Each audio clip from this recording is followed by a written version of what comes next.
Coucou tout le monde, bienvenue sur ma chaîne Kim Choice, la chaîne qui vous permet de vous améliorer en anglais.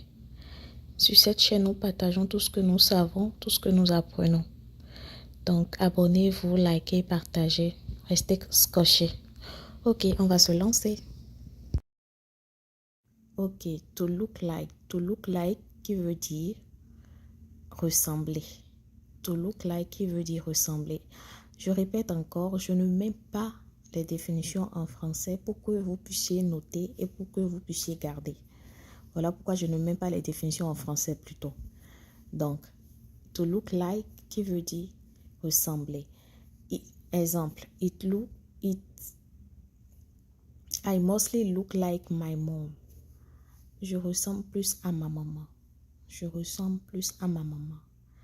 Maintenant, un autre exemple, it look like it going to rain. C'est-à-dire, quand je regarde le temps, vous voyez le temps là ressemble au temps qu'il fait quand il veut pleuvoir. Donc, it look like it's going to rain. It look like it's going to rain. Il semble qu'il va pleuvoir. I mostly look like my mom. Je ressemble plus à ma maman. Ensuite, to a T. To a T. To a T. Ça veut dire exactement, parfaitement. Genre pour dire comme deux gouttes d'eau. C'est-à-dire, exemple, she look like her mom to a T. She look like her mom to a T. Ça veut dire qu'elle ressemble à sa maman comme deux gouttes d'eau. C'est l'expression qu'on utilise en français pour dire deux gouttes d'eau. Ou bien, un autre exemple pour dire you need to follow this instruction to a T. C'est-à-dire, tu dois suivre tout ce que je t'ai dit à la lettre, ces instructions à la lettre. C'est pour dire to a T, c'est pour dire deux gouttes d'eau, par exemple, si c'est pour dire, parler de ressemblance, et to a T aussi pour dire à la lettre, à la lettre. You need to follow this instruction to a T. Worth it qui veut dire en vaut la peine.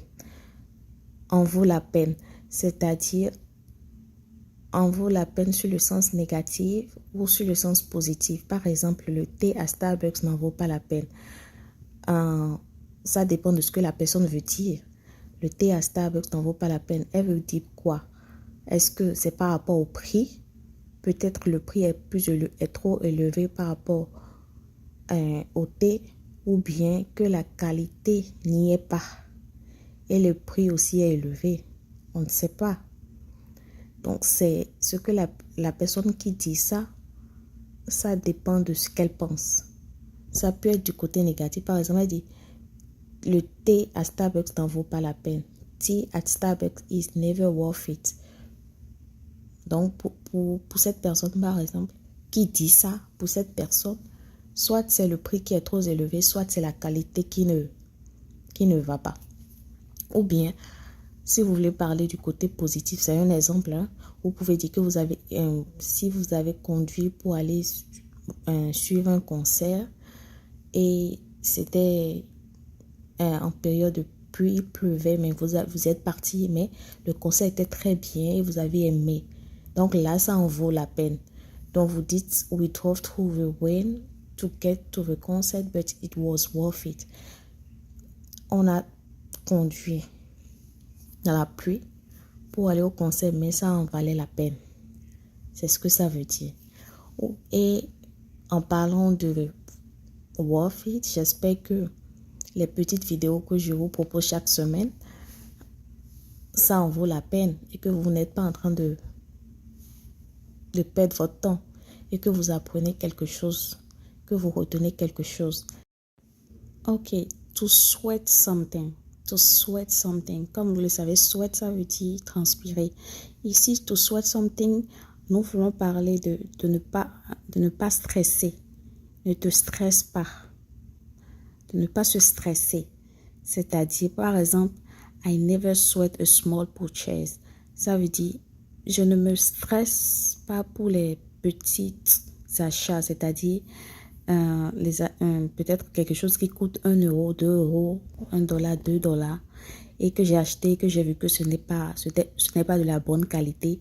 Donc, je ne me stresse pas pour ça parce que, bon, ce n'est pas cher. Vous voyez, ce n'est pas cher. I never sweat a small purchase.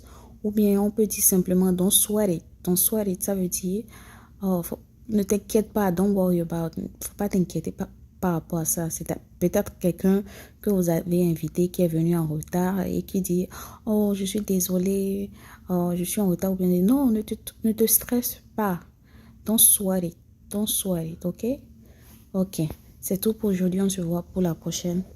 Alors, on ne dit pas une achat, on dit un achat. Donc, c'est petit achat.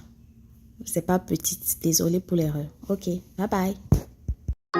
Pour plus de vidéos, abonnez-vous, activez la cloche de notification, likez, partagez.